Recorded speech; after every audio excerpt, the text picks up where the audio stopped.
Então os arcos principais da obra até o momento, para poder chegar ao seu objetivo final, posso ter algum poder que diz respeito à eletricidade.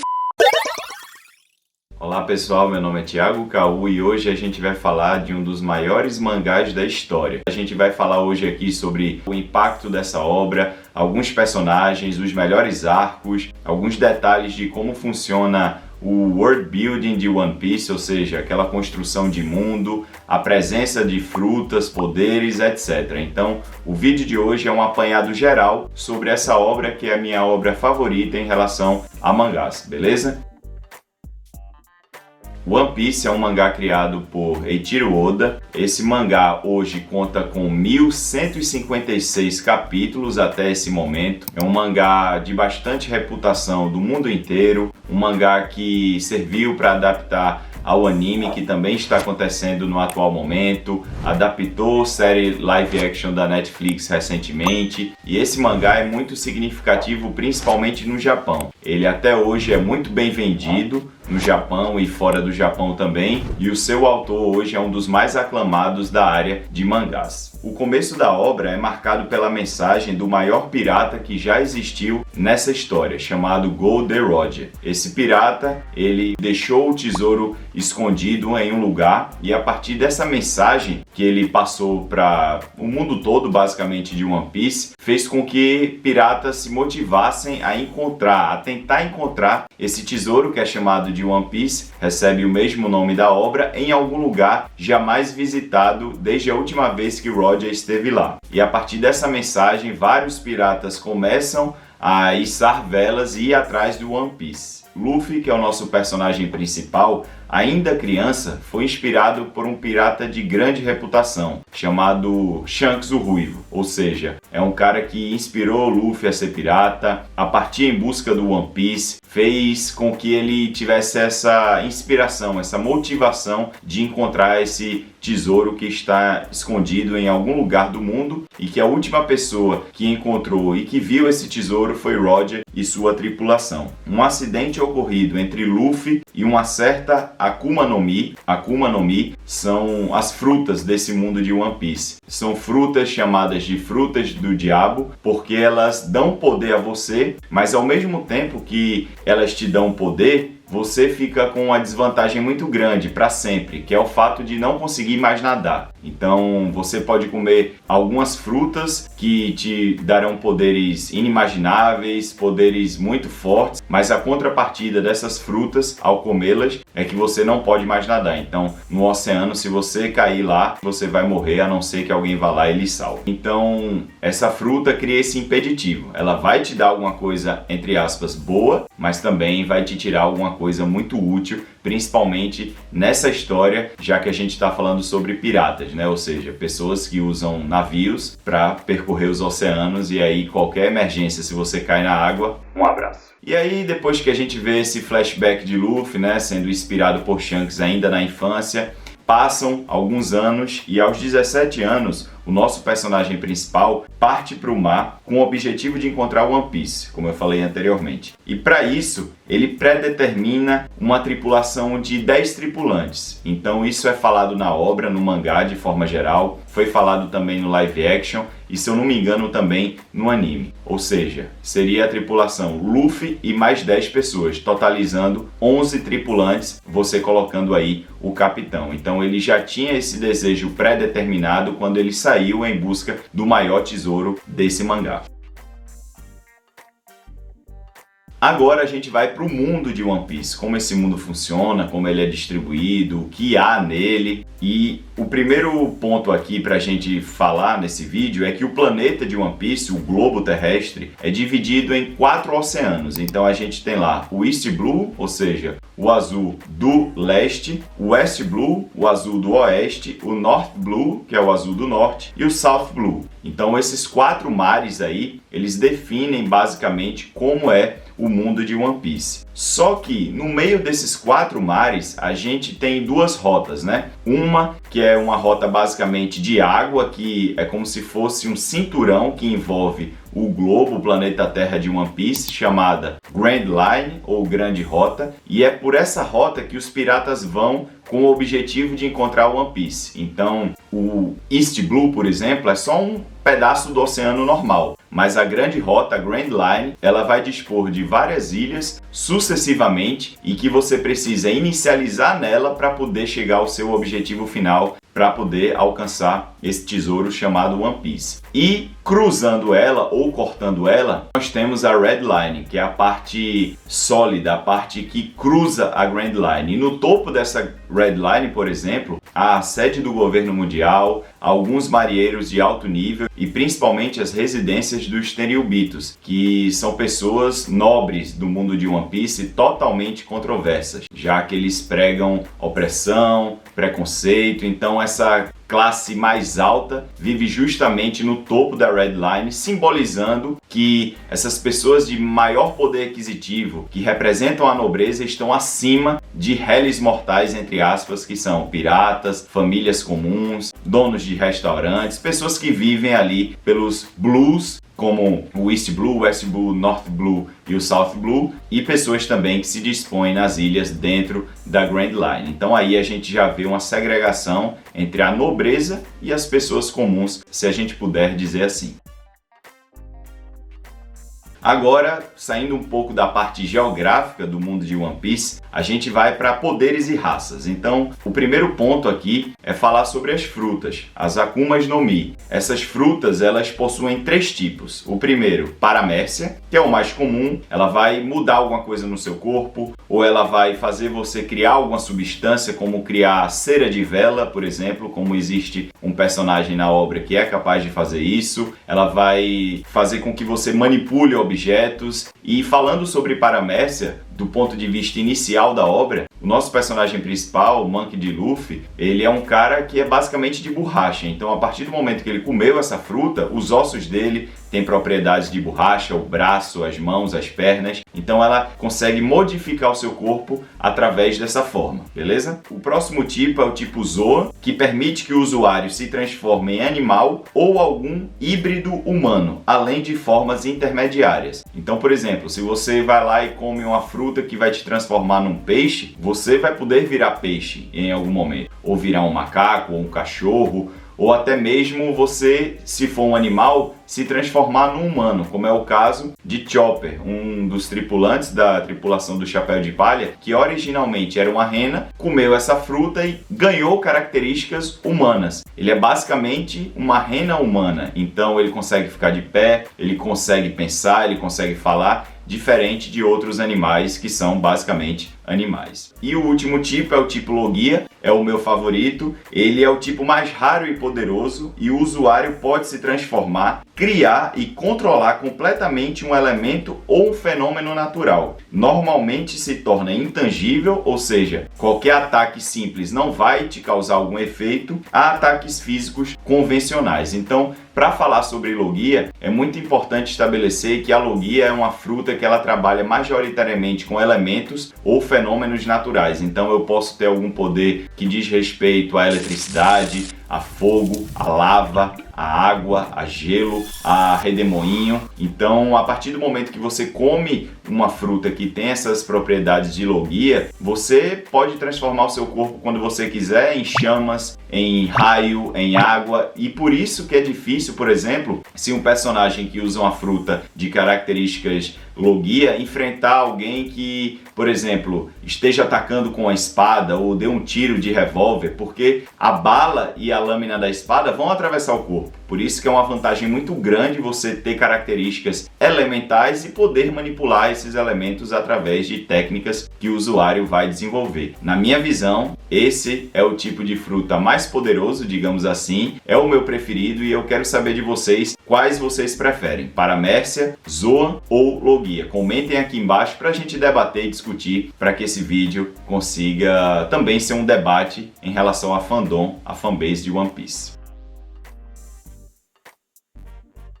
Indo agora para a parte funcional do mundo de One Piece, as instituições. Nos mares de One Piece, a gente tem basicamente três grandes instituições, três grandes postos, podemos dizer assim, que são a Marinha, que é a força braçal, é a força de execução que obedece ao governo mundial, é basicamente ali a força que vai prender pessoas, caçar os piratas, acabar com alguma rebelião em alguma ilha específica, é como se fosse a nossa polícia, a grosso modo. Temos também os Chichibukais, que são basicamente alguns piratas muito poderosos que se vinculam ao governo mundial em troca de liberdade. Então, a gente tem um ex-Chichibukai, Dracula Mihawk, que é um dos grandes espadachins desse mundo de One Piece. Inclusive, lá no começo da obra, ele derrota Zoro, e isso é um fato muito importante para o crescimento do personagem. Mas, por exemplo, Mihawk é um cara que ele quer ter liberdade, ele quer ser um pirata, ele não quer ser preso e quer viver a vida dele do jeito que ele quiser. Porém, ele é pirata, então, de acordo com as leis, ele não pode estar livre, ele tem que ser preso. Para que ele consiga ter a liberdade dele, ele meio que trabalha para o governo mundial. Então, ele é uma força auxiliar à Marinha. Quando o governo mundial precisar que esse pirata e que outros piratas também, intitulados de Chichibukais, precisam fazer alguma missão específica, eles vão precisar fazer isso, em troca da liberdade. Porque a partir do momento que eles desobedecerem ou que eles revogarem esse título, automaticamente eles vão ser alvo para a Marinha e para o governo mundial. E agora no final a gente tem os Yonkous, que são basicamente imperadores dos mares. No começo da obra existem 4 Yonkous específicos, mas hoje esses 4 foram modificados por outros novos Yonkous, ou seja, outros novos imperadores. Os piratas mais fortes ali a partir da metade da Grand Line, da metade para o final, que governam certas ilhas, que possuem aliança com certas ilhas, que protegem certos territórios, que possuem alianças com outros piratas. É basicamente quando uma grande tripulação tem o poder, entre aspas, ou seja, presta ajuda, hastia sua bandeira naquela ilha para promover algum tipo de proteção aliada com outras tripulações para que as coisas na última parte da Grand Line funcionem da melhor forma. Então a Marinha, por exemplo, não ousa chegar e bater de frente porque requer muitos recursos, força humana absurda, requer muita inteligência e basicamente esses Yonkous são muito fortes. Então isso faz com que a Marinha não tenha autonomia total de chegar lá e prender ou de matar ou de acabar com isso, porque são piratas muito fortes, cheios de alianças e com grande poderio militar. Então, para fazer uma missão dessa,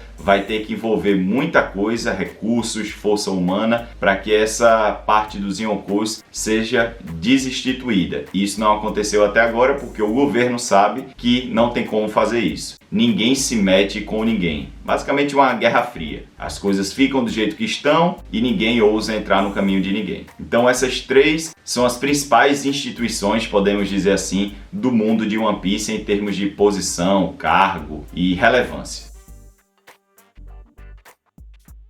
Indo agora um pouco mais para dentro da obra, falando sobre a tripulação principal dessa história, que é o bando do Chapéu de Palha, capitaneada por Luffy, a gente tem aqui até o momento 10 personagens que fazem parte dessa tripulação, faltando um que a gente ainda não sabe quem será, de acordo com aquilo que ele falou no começo do mangá, e cada um desses personagens possui um objetivo específico. Isso é legal porque dá motivação ao personagem, faz com que esse personagem também tenha seus próprios desejos, além de ajudar o seu capitão a chegar na última ilha e encontrar o One Piece. Então, começando, a gente tem Luffy, que é o capitão do bando, que tem um sonho de encontrar o One Piece, mas ele também tem um sonho específico e esse sonho ainda não foi revelado. Algumas pessoas teorizam em cima desse sonho particular do personagem, que pode ser acabar com a fome no mundo, libertar todo mundo que vive sob algum tipo de opressão, enfim. Luffy é um cara que simboliza muito a liberdade dentro da história do mangá e talvez seja esse o seu principal sonho, né? Haja vista que já passou por algumas ilhas também que as pessoas sofriam com fome, sofriam com pobreza e ele sempre tentou ajudar da melhor forma, dando condições dessas pessoas se alimentarem aposentarem e também serem livres para fazer o que quiserem, sem nenhuma amarra social ou de outro tipo. O próximo integrante dessa tripulação é Roronoa Zoro, que tem como objetivo se tornar o maior espadachim do mundo.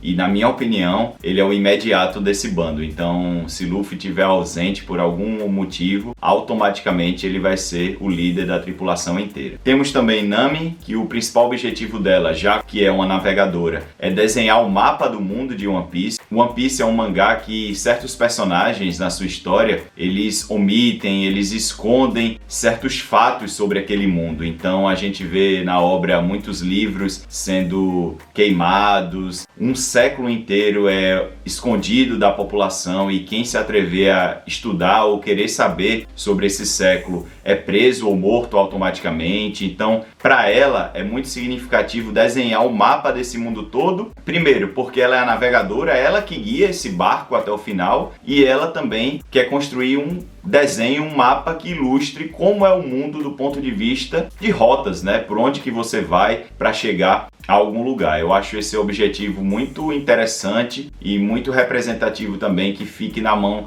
de uma mulher que basicamente guia esse barco até o objetivo final de toda essa tripulação. É bem legal esse aspecto. A gente também tem um cozinheiro do navio, que é Sanji, e o principal objetivo dele é encontrar o All Blue. Se lembra daqueles 4 mares que eu falei para vocês no começo do vídeo? Pois é, a união de todos esses mares, o ponto de encontro desses 4 mares, o North Blue, South Blue, East Blue e West Blue, eles convergem no All Blue. Esse mar, ele basicamente tem peixes raros, os maiores peixes, criaturas assim magníficas, e do ponto de vista de um cozinheiro isso é muito importante, porque é lá que ele vai poder pegar todos esses peixes e fazer as maiores e melhores receitas desse mundo aqui que a gente está conversando sobre. Temos também o Zope, que é um cara comum. Eu costumo dizer que o Zope somos nós na obra. É um cara que teme o desconhecido, é um cara que mente, é um cara que tem defeitos. E o principal objetivo dele é basicamente ser um guerreiro desse mar, realizar essa missão junto com os amigos dele. Não é nada de tão profundo, tão grande. Ele basicamente quer viver essa aventura e ter história para contar. Isso traz um pouco de humanidade a um personagem de ficção. Temos também o médico do bando, que é muito útil, né? Chopper, como eu falei para vocês, é uma rena que é híbrida com o humano após comer a Hito no Mi, que é a fruta do humano. Então ela era uma rena que sofreu muito. A gente vai trazer vídeos aqui sobre os personagens de One Piece daqui pra frente. Conforme ela comeu essa fruta, ela criou consciência, aprendeu medicina e é um médico já muito experiente, muito inteligente e quer ser um médico ainda melhor para conseguir curar várias ou todas doenças da humanidade. Temos a minha personagem favorita, Nico Robin, que é uma arqueóloga, é uma personagem que é introduzida como a vilã no começo, mas após alguns acontecimentos ela entra na tripulação de Luffy e ela tem como seu principal objetivo descobrir a verdade sobre o século perdido. Foram 100 anos que aconteceram em One Piece e o governo mundial omite, esconde qualquer fonte que fale sobre esses 100 anos, seja livros, pessoas que pesquisam sobre esse século perdido, que eles chamam de século perdido ou século vazio, e o principal objetivo dela é revelar ao mundo e ter o conhecimento do que foram esses 100 anos. Então essa é uma personagem que eu gosto muito, tenho até uma tatuagem dela, a gente pode falar disso depois, mas é a minha personagem favorita da obra e de qualquer obra de ficção. Temos Frank, o ciborgue, que o principal objetivo dele é fazer com que o navio que ele criou para a tripulação consiga navegar por todos os mares. Ele é um cara que ele aprendeu carpintaria quando ele era mais jovem, então ele fez o Sunny, que é o nome do navio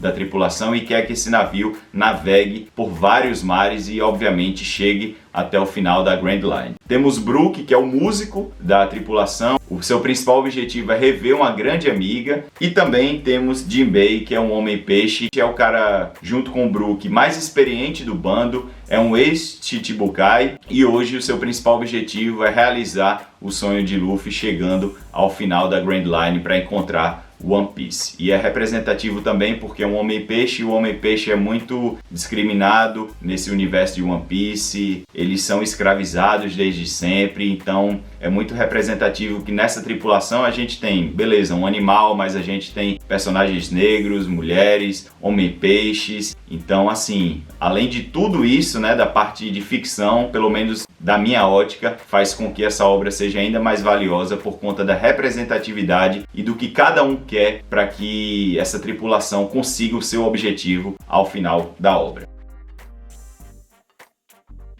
Passando agora rapidamente pelos principais arcos de One Piece, a gente vai, obviamente, no futuro trazer mais detalhes sobre arcos, quais as principais lutas, quais as melhores lutas, quais as piores, enfim. Se vocês tiverem até alguma ideia sobre os arcos de One Piece, comentem aqui embaixo que a gente pode aceitar a sugestão e produzir um vídeo para isso, beleza? Então, os arcos principais da obra até o momento: East Blue, que é o arco primário do mangá, temos Alabasta, Skypiea, Water 7, Enies Lobby, Marineford, Dressrosa, Whole Cake Island, Wano, Egghead e o arco atual, que é o arco chamado Elbaf. Um importante ponto aqui sobre esses arcos de One Piece que se passam em ilhas na Grand Line, tirando o East Blue, obviamente, que o East Blue fica fora da Grand Line, isso é antes deles entrarem na Grande Rota. Cada ilha dessa, Oda se inspirou em algum país específico para representar o ecossistema dessa ilha, a temperatura, como as pessoas se vestem, os costumes. Então, assim, é muito interessante do ponto de vista do mangá poder ter algumas referências de países que existem na vida real. Por exemplo, Alabasta retrata muito o Egito. Então a gente vê deserto, a gente vê um país que é quente, pessoas com roupas típicas. A gente também tem o Wano, que é retratado como se fosse o Japão, principalmente no Japão antigo, que era uma nação que se fechava para o Ocidente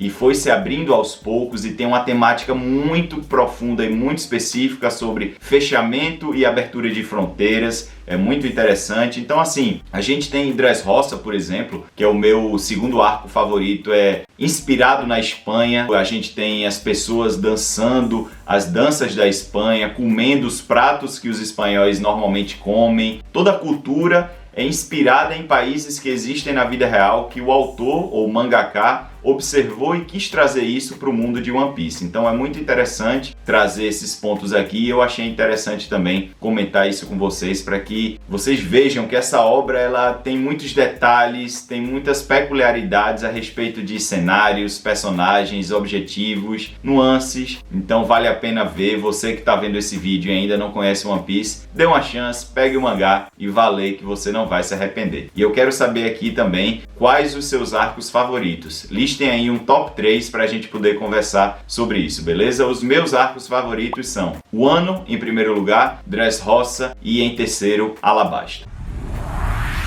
Chegando agora na parte final do vídeo, eu queria concluir da seguinte forma. Para quem assiste, para quem não assiste, para quem dropou e ainda não voltou a ler ou assistir também, One Piece, de maneira geral, ele é um mangá, um anime, que fala sobre amizade, obviamente, já que ele é um shonen, né? Ele precisa trazer esse sentimento, trazer esses valores para as pessoas. Ele fala também sobre superação, justiça, e aí a justiça é muito engraçado, né? Porque do ponto de vista ali do governo e da marinha, eles representam a justiça, e do ponto de vista da pirataria, não. Só que conforme você vai lendo a obra, vai lendo o mangá ou assistindo o anime, você vê que há um jogo, há uma brincadeira de Oda em relação ao que é justiça. É você ser basicamente um pirata e estar à margem da lei, sendo tratado como um bandido, um infrator, que muitas vezes acontece em One Piece, mas não são todas as tripulações que são desse jeito. Ou você prefere ser a justiça, que é o que governa o mundo, a marinha, que é uma instituição que, entre aspas, tem que colocar paz dentro dos conflitos, trazer as melhores soluções para certos povos. O que é justiça? Então, você lendo, você vai tirar a sua própria conclusão. E o último ponto aqui, que é baseado no nosso personagem principal, nas mensagens que o One Piece traz em vários arcos desde o começo da obra, que é sobre liberdade. Luffy é um cara que ele não julga nenhum personagem, ele é um cara que vai tratar as pessoas bem, ele vai tentar ajudar, e ele quer que as pessoas sejam livres para fazerem o que quiserem. Então não há opressão sobre isso em relação a ele, e essas mensagens, esses valores são muito bem escritos, são bem transmitidos para qualquer leitor ou qualquer telespectador que esteja consumindo a obra. Então, para mim, o One Piece é sobre isso, e eu acho que quem tiver a experiência de ler e quem ainda não leu vai ter essa mesma conclusão. O One Piece é sobre liberdade. É por isso que esse mangá, sobretudo, é tão famoso no mundo todo e mexe com a gente a cada capítulo que sai, porque de fato é uma obra maravilhosa e que vai ficar na eternidade em relação à cultura pop, não só asiática, mas mundial também. Se você gostou desse vídeo, por favor, deixe o seu like. Se você gosta desse tipo de conteúdo, considere se inscrever aqui. Até o próximo vídeo. Tchau, pessoal!